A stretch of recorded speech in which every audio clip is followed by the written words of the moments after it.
Ma très chère Margaret. J'espère que cette lettre te trouvera en bonne santé. Tu m'as beaucoup manqué pendant mon absence, mais ces dernières semaines ont été particulièrement difficiles. Pendant que nous étions occupés à avancer depuis la Normandie, il m'était plus facile de me changer les idées avec d'autres choses. Mais maintenant que les Allemands ont quitté la France, j'ai beaucoup plus de temps pour moi, et, comme toujours, mes pensées se tournent vers toi. J'ai une bonne et une mauvaise nouvelle, selon ton point de vue. Comme tu es une femme optimiste de nature et que tu vois toujours le verre à moitié plein, je vais te donner d'abord la bonne nouvelle. Nous allons être réunis plus tôt que prévu. Je pars pour les États-Unis dans les prochaines semaines. Mais même si tu es optimiste, tu es aussi réaliste, alors voici la mauvaise nouvelle. La raison pour laquelle je rentre si tôt, c'est que j'ai été blessé. Mais ne t'inquiète pas, je vais m'en sortir. Une fois les combats terminés en France, mon unité a été chargée de livrer du matériel à Évian-les-Bains. À Évian-les-Bains. Tu as toujours été plus cultivé que moi, tu connais peut-être cette ville. Je n'en avais jamais entendu parler. Il n'y avait que 3 grandes caisses, Mark Johnston et moi nous sommes portés volontaires pour les livrer. Je t'ai déjà parlé de lui? C'est le soldat de ma section qui a une femme et un jeune fils au Kansas. Tous mes camarades soldats sont comme des frères pour moi, mais il est l'un des rares que je peux honnêtement considérer comme un ami. Considérer comme un ami. Le trajet aller-retour entre Paris et Évian-les-Bains allait prendre quelques jours, et nous avons pensé que l'air frais de la montagne nous ferait du bien. Nous n'en avons jamais parlé, mais je pense que nous avions tous les deux besoin de nous évader. Paris, même si ce n'était que pour peu de temps. Quand on voit des photos de Paris dans les livres, ça a l'air d'un endroit grandiose. On peut presque sentir la magie dans l'air, même à travers les pages. Ça évoque des images de longues promenades le long de la Seine, ou peut-être de l'ascension au sommet de la Tour Eiffel pour admirer les lumières de la ville. Au sommet de la Tour Eiffel pour admirer les lumières de la ville. Nous avions parlé d'y aller un jour après notre mariage. Je pense que c'est ainsi que la ville était autrefois, et peut-être qu'elle le sera à nouveau. Mais aujourd'hui, la magie a disparu. Les nazis ont tout fait pour briser le moral des habitants. Ils n'y sont pas tout à fait parvenus, mais on voit bien que l'occupation a laissé des traces bien plus profondes que les banderoles rouges et noires qui pendent aux bâtiments. Le charme et l'émerveillement de la ville ont disparu pour l'instant, remplacés par une détermination sans faille. Et une fureur légitime. Plus je restais là-bas, plus je ressentais la violation dont Paris avait été victime. À travers, si cela a un sens. Faut-il s'étonner que Johnston et moi ayons saisi l'occasion de faire passer une cargaison à travers la campagne? C'était censé être une simple livraison. Mais comme tout le monde le sait, rien n'est simple dans cette guerre. Je ne me souviens pas du moment où le pneu arrière du camion a heurté la mine. Elle devait avoir été laissée là par les Allemands lors de leur retraite, ou peut-être avait-elle été posée par la résistance française lorsque les nazis empruntaient cette route. La résistance française lorsque les nazis empruntaient cette route. Quoi qu'il en soit, l'explosion a complètement retourné le camion et nous a projetés hors de la route. Je ne le sais que parce qu'on me l'a raconté plus tard.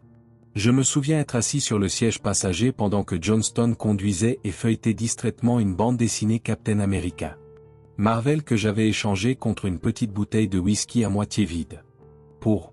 Je ne suis pas vraiment fan de bande dessinée, mais celle-ci avait quelque chose qui me touchait. Je ne sais pas. Je suppose que j'avais l'impression d'avoir un morceau de chez moi entre les mains. Après ça, mon souvenir suivant est celui de me réveiller lentement. J'étais allongé sur quelque chose de mou et mon corps était étrangement froid. J'ai essayé de m'asseoir instinctivement, mais la pire douleur que j'ai jamais ressentie m'a traversé le corps. Comme de l'électricité.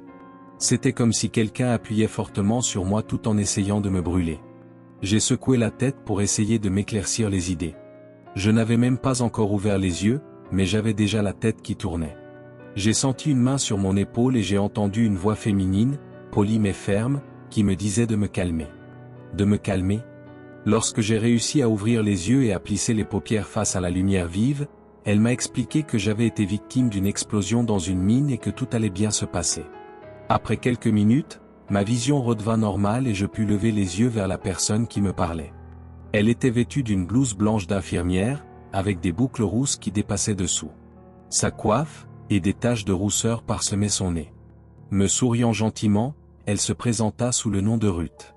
J'ai essayé de me redresser, mais sans succès. Ruth m'a informé que je m'étais fracturé le sternum lorsque ma poitrine avait heurté elle. Avant du camion de transport. Cela semblait grave, mais elle m'a dit que j'avais juste besoin de repos et que cela guérirait naturellement. Normalement, on aurait appliqué de la glace sur ma poitrine pour réduire le gonflement et soulager la douleur. Cependant, comme il n'y avait pas de glace, elle a utilisé à la place des chiffons imbibés d'eau fraîche. À la place. En plus de la fracture du sternum, j'avais une bosse douloureuse à la tête et une entorse à la cheville. Tout bien considéré, je m'en étais sorti étonnamment bien. Johnston n'avait pas eu cette chance. Il était allongé dans le lit à côté du mien, inconscient, le corps enveloppé de bandages.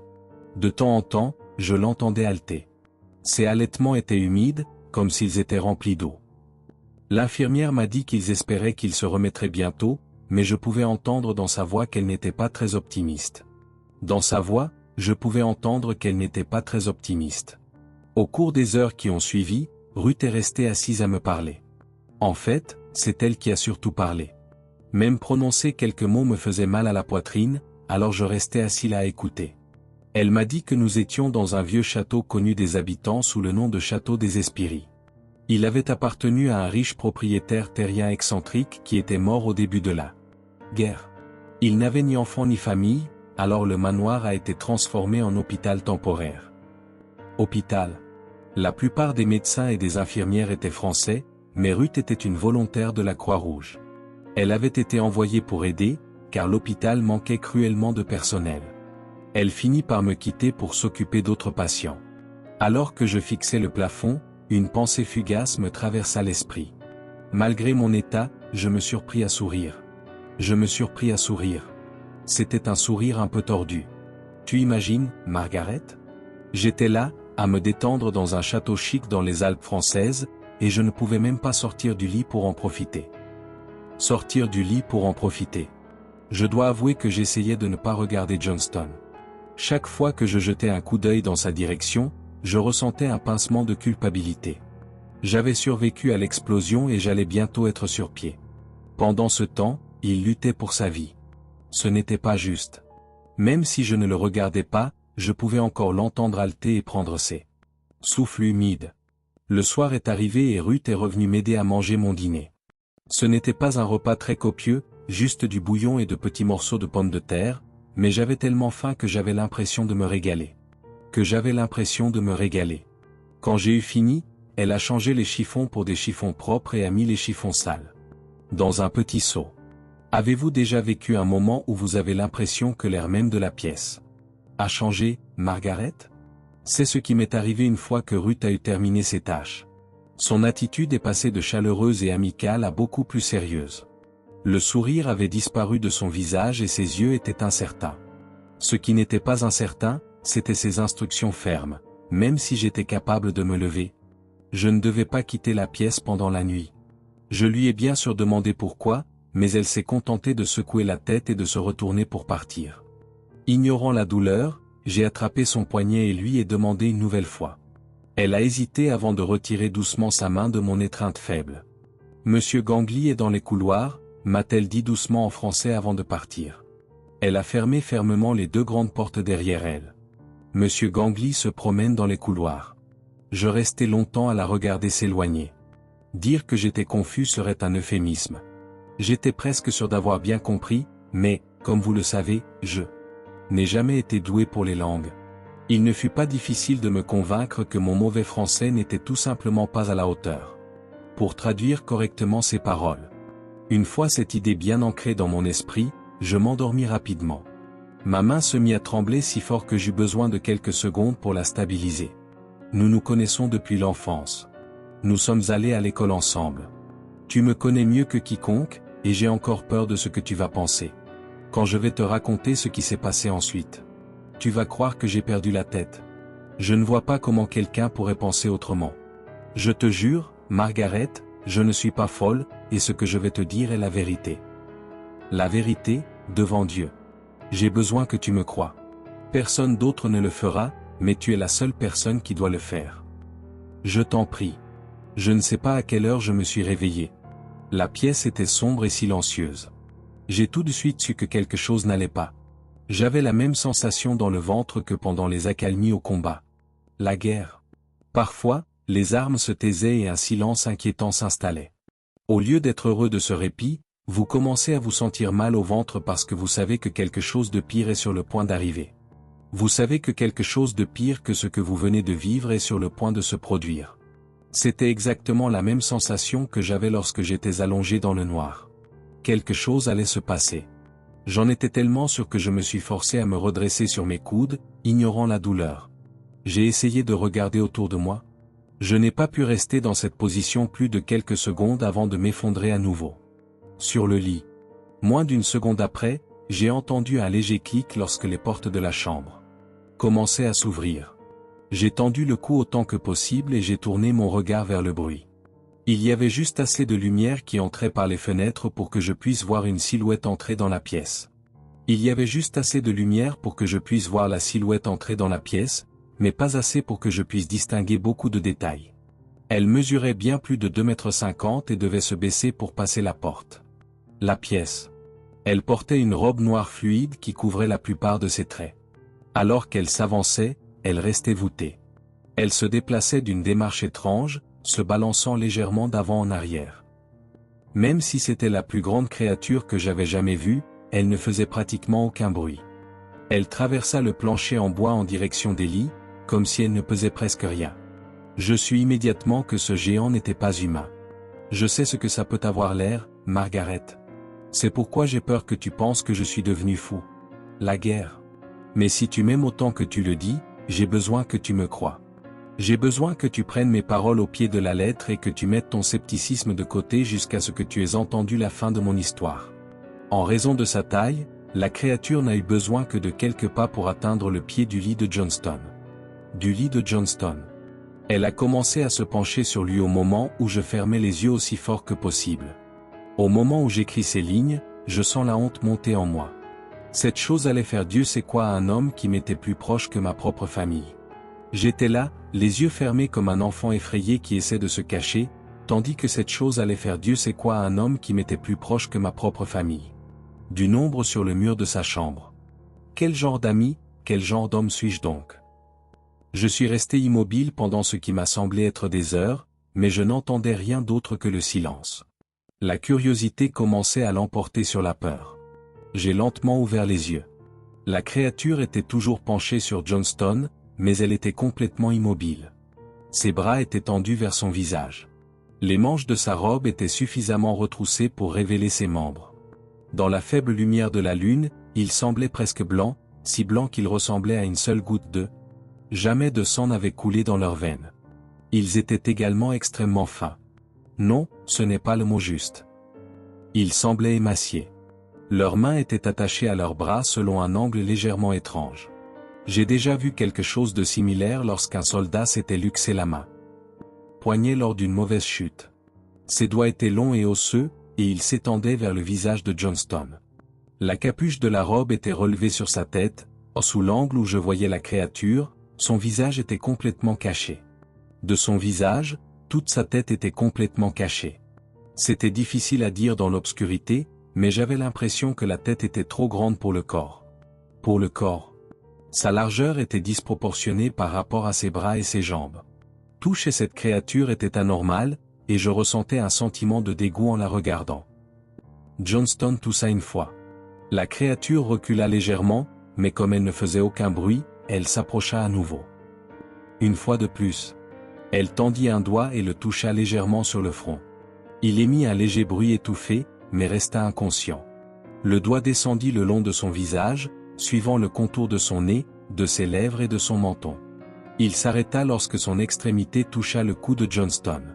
Le corps de l'homme se raidit comme si la créature lui envoyait un courant électrique. Je voulais crier pour l'avertir de ce qui se passait. Mais ma bouche resta fermée. J'essayais déjà de justifier mon inaction à moi-même. Il était inutile de laisser la créature savoir que je l'observais alors que Johnston était de toute façon trop blessé pour m'entendre. Je me le répétais sans cesse. En réalité, j'étais paralysé par la peur. Au moment où mon ami avait le plus besoin de moi, je me suis révélé être un lâche. La main de la créature s'ouvrit et ses doigts s'enroulèrent autour du cou de Johnston. Il gémit doucement. Les gémissements se transformèrent rapidement en haut le cœur lorsque les doigts se refermèrent fermement autour de son cou. J'ai essayé de me forcer à intervenir d'une manière ou d'une autre, au mépris de ma peur et de mon sternum fracturé. Au lieu de cela, je suis resté allongé là, à regarder. La créature a levé un doigt de son autre main et l'a placé entre les clavicules de Johnston. Elle l'a maintenu là pendant un moment avant d'appuyer plus fort. Le doigt s'est enfoncé dans la peau et l'a traversé. Il a commencé à se débattre, mais la créature le tenait simplement par la gorge, comme si cela ne lui demandait aucun effort. Aucun. Le doigt a lentement descendu le long de sa poitrine. La peau, les muscles et les os se sont séparés comme s'ils avaient été coupés par les instruments les plus tranchants d'un chirurgien. Quand il a atteint le haut de son estomac, il s'est retiré. Du sang le recouvrait et des gouttes tombaient sur le corps de l'homme. Ce qui s'est passé ensuite se répète sans cesse dans ma tête depuis lors. La créature a plongé sa main dans le trou dans la poitrine de Johnston et l'a élargi. Le craquement des os a rempli l'air alors que ses côtes étaient facilement séparées. Ce qui s'est passé ensuite n'a cessé de se rejouer dans ma tête depuis. La créature a plongé la main dans le trou dans la poitrine de Johnston et l'a élargi. Le craquement des os a résonné dans la pièce lorsque ses côtes ont été facilement séparées. Le bras a légèrement bougé sur le côté, et un instant plus tard, la main est sortie de la cavité thoracique ouverte, tenant une masse difforme. Cavité thoracique, tenant une masse difforme. Johnston a cessé de se débattre. J'ai dû faire du bruit, car la créature a tourné la tête vers moi. La capuche couvrait toujours son visage, mais je savais qu'elle m'observait attentivement. Au lieu de fermer les yeux, j'ai continué à la regarder. Ce n'était pas un acte de bravoure ou de défi. J'étais simplement trop effrayé pour penser à autre chose. Elle s'est déplacée vers le côté de mon lit. La masse sanglante qu'elle avait arrachée de la poitrine de Johnston était toujours serrée dans sa main droite. Je ne pouvais pas voir exactement ce qu'était cet objet. J'en suis reconnaissant, aujourd'hui comme alors. La créature m'observa longuement avant de lever sa main libre et de retirer lentement sa cagoule. J'ouvris la bouche pour crier, mais aucun son ne sortit. La peur m'avait rendu muet. Tout ce que je pouvais faire, c'était continuer à respirer. Au lieu d'être ronde, sa tête était allongée, avec des protubérances difformes qui dépassaient à l'arrière. Elle était glabre, et la chair de ses bras était si pâle qu'elle était presque translucide. Elle me regardait avec des yeux sans paupières, ses pupilles fixées sur moi avec une telle intensité qu'elle semblait vibrer. Le visage de la créature était vaguement humain. La meilleure façon de le décrire est qu'il ressemblait à une personne dont la peau avait été tirée si fort qu'elle commençait à se détacher du crâne. Ses grandes dents et ses gencives étaient exposées dans un sourire hideux qui s'étendait de la bouche vers l'arrière de sa tête allongée, révélant l'os. Il inclina légèrement la tête. Je ne regardais pas seulement un monstre hideux. Ses yeux me fixaient intelligemment. Elle ouvrit légèrement la bouche en me regardant. Juste derrière la première rangée de dents, qui était semblable à celle d'un humain mais surdimensionné, se trouvait une deuxième rangée. Celle-ci était plus petite et plus espacée. Sa langue épaisse et noire se balançait d'avant en arrière dans sa salive épaisse. Gute Nacht, Herr Lewis, gronda la créature, les mots sortant. Comme si elle les expirait plutôt que de les prononcer. Sur ces mots, la créature se retourna et quitta la pièce par où elle était entrée, refermant les portes derrière elle. Les portes derrière elle. J'ai dû m'évanouir. Lorsque je repris conscience, je me trouvais dans une pièce baignée de soleil. Je jetai rapidement un coup d'œil vers le lit de Johnston, à ma droite. L'endroit où se trouvait le lit était vide. Ruth entra quelques minutes plus tard. Je lui demandai ce qui était arrivé à Johnston, et elle me répondit qu'il était mort de ses blessures quelques heures plus tôt. De ses blessures quelques heures plus tôt. Je savais bien sur qu'elle mentait. J'avais vu la créature le déchiqueter et le tuer. Je continuais à la presser de questions, et plus je le faisais, plus elle semblait mal à l'aise. Elle répéta plusieurs fois que j'avais dû rêver. Je suis devenu de plus en plus agité, et elle a finalement cédé. Se penchant vers moi comme pour me confier un secret, elle m'a dit. Même si nous étions seuls dans la pièce vide. Tout en parlant, elle jetait régulièrement un coup d'œil par-dessus son épaule vers la porte. Elle m'a dit que le corps de Johnston avait été transporté à la morgue improvisée pour être éliminé. 2. Lorsque j'ai commencé à protester, elle a secoué fermement la tête et m'a dit de me taire. Le rapport officiel indiquerait que le corps avait été incinéré en raison de craintes liées à une possible maladie. Cela empêcherait quiconque de découvrir les dommages que la créature avait causés à son corps. Personne d'autre que moi. Elle m'a averti de ne dire à personne que j'avais vu la créature, qu'elle appelait Monsieur Gangly. Appelez Monsieur Gangly.